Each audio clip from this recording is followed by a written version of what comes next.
This is part 2 of personal care. Hey, Dan. Today we're going to delve into the problems of paying for personal care assistance. And really it comes down to 2.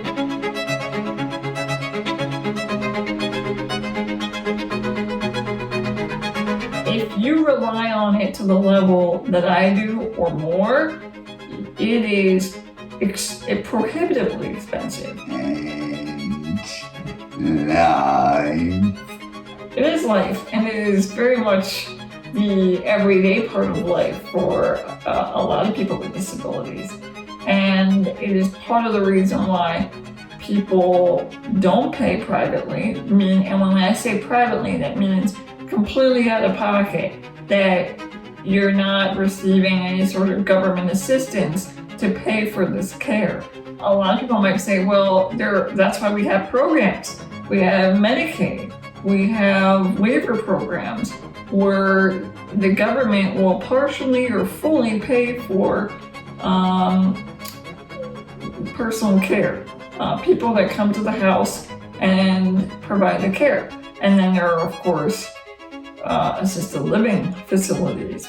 That is paid for primarily by the government. I've always wanted to avoid a place like that. I never really thought positively about it, because to me I call them institutions.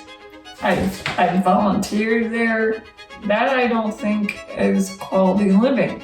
So I've always thought, okay, well, I have to be able to afford this care. So we've crunched some numbers, and we want to give you an idea of what are the ranges here of the costs that we're talking about.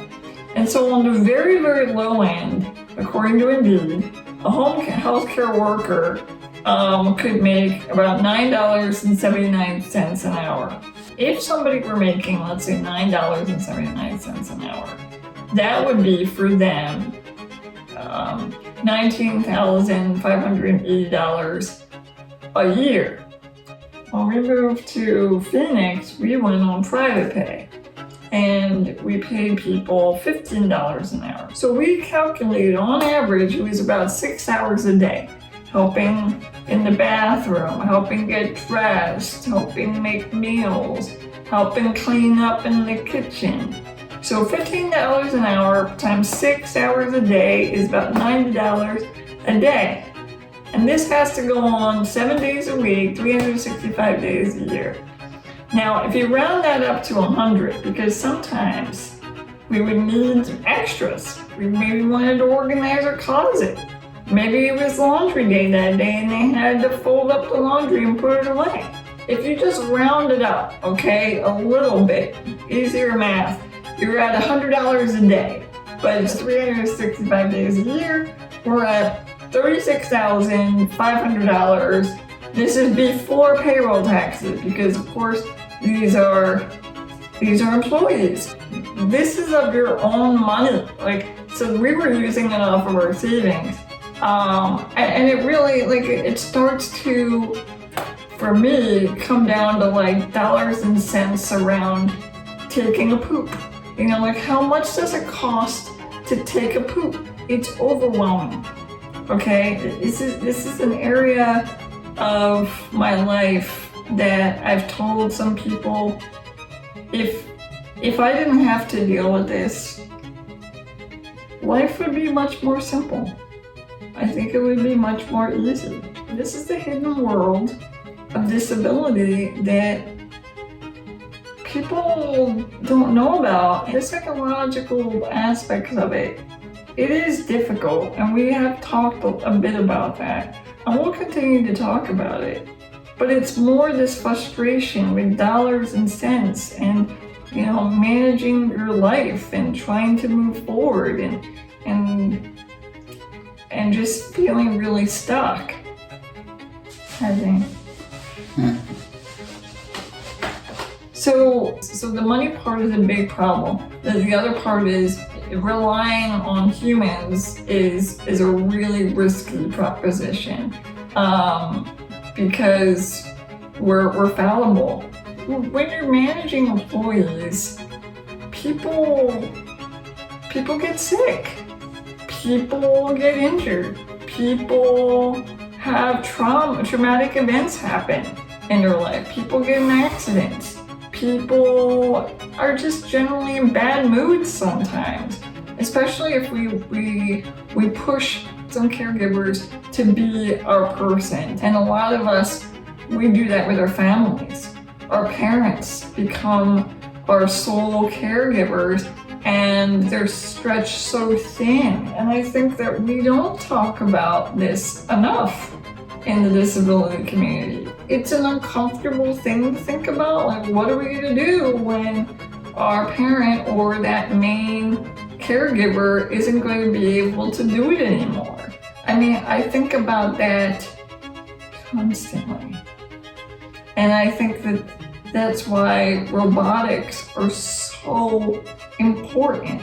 I'm shocked that we have automated vehicles, but we haven't moved forward very far in robotics for personal care. This is a type of job that should be automated. It should be done by a robot. I mean, yes, there is something beautiful about someone taking care of another tenderly and with such love. Absolutely. Like, I love taking care of you, Ben. You like taking care of I love it. You do. We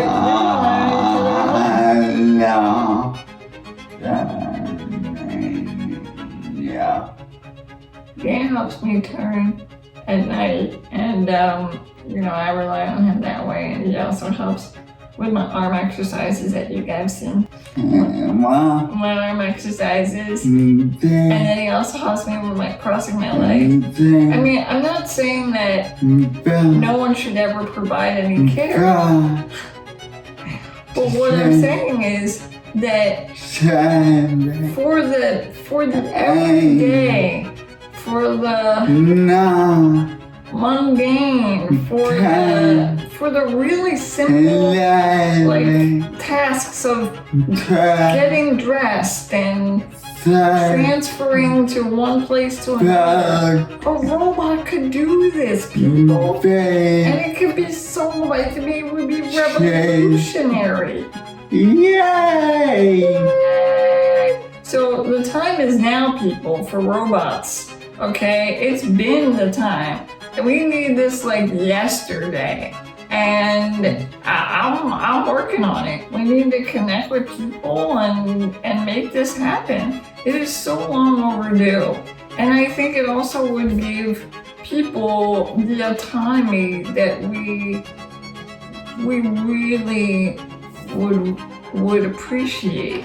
And I'm not saying that like, oh, it's a bad thing to rely on other people, or it's a bad thing to be dependent. What I'm saying is that it would allow us greater choice and a greater degree of freedom that we still don't have, even when we get personal care assistants. If they're working with us, then we're working too.